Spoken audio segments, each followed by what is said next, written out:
జర్నీపై Rashmika emotion target కానున్నారా? గతంలో మాదిరిగా పరిస్థితులు లేవు. ఇప్పుడు వాతావరణం మారింది. పాజిటివ్గా ఎంత ఉన్నప్పటికీ ఎవరో ఒకరు నెగిటివ్గా టార్గెట్ కాకుండా బయటపడలేని పరిస్థితి. తన భావోద్వేగాలను ఓపెన్గా వెల్లడించేందుకు సోషల్ మీడియా వేదికగా వచ్చేసిన వేళ సెలబ్రిటీలు తమ మనసులోని అభిప్రాయాలు అందరికీ పంచుకుంటున్నారు. అయితే టైమింగ్తో పాటు తాము ఎవరి గురించి చెబుతున్నాం, తాము చెప్పిన విషయం ఏ టర్న్ తీసుకుంటుంది, అలాంటి వాటి గురించి పెద్దగా ఆలోచించకుండా పోస్టులు పెట్టి వారు టార్గెట్ అవుతున్న దుస్థితి. తాజాగా ఆ జాబితాలో ప్రముఖ హీరోయిన్ రష్మిక చేరుతున్నారా అన్నది ఇప్పుడు ప్రశ్నగా మారింది. కారణం ముంబైలో ఆమె ప్రయాణించిన వంతెన గురించి గొప్పగా పోస్ట్ చేయటమే. ఈ భారీ వంతెనను మోడీ సర్కార్ పూర్తి చేసింది. 21,000 కోట్ల రూపాయలతో అత్యధిక భాగం సముద్రం మీద నిర్మించిన ఈ వంతెన కారణంగా 2 గంటలు ప్రయాణం సమయం కేవలం 20 నిమిషాలలో పూర్తి కావటమే తెలిసింది.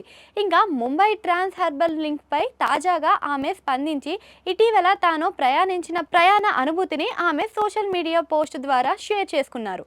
2 గంటల జర్నీ కేవలం 20 నిమిషాల్లోనే పూర్తి చేయొచ్చని, ఇలాంటివి సాధ్యమవుతాయని ఎవరూ అనుకోలేరు.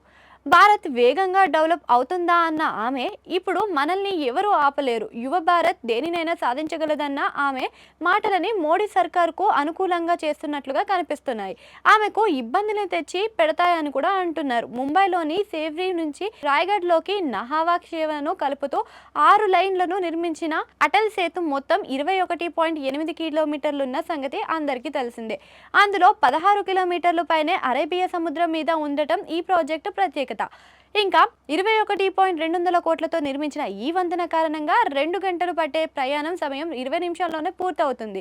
మంచిని మంచిగా చెప్పడం కూడా తప్పు కాదు. కానీ ఇప్పుడు రాజకీయ పరిస్థితుల్లో ఆమె పెట్టిన పోస్టులు కొందరి టార్గెట్గా మారుతుందని అభిప్రాయం వ్యక్తం చేస్తుంది. ఇంకా ఎన్నికల సమయంలో కాకుండా విడి వేళలో ఈ పోస్టును పెట్టి ఉంటే పరిస్థితి మరోలా ఉంటుందని విషయాన్ని ప్రస్తావిస్తున్నారు.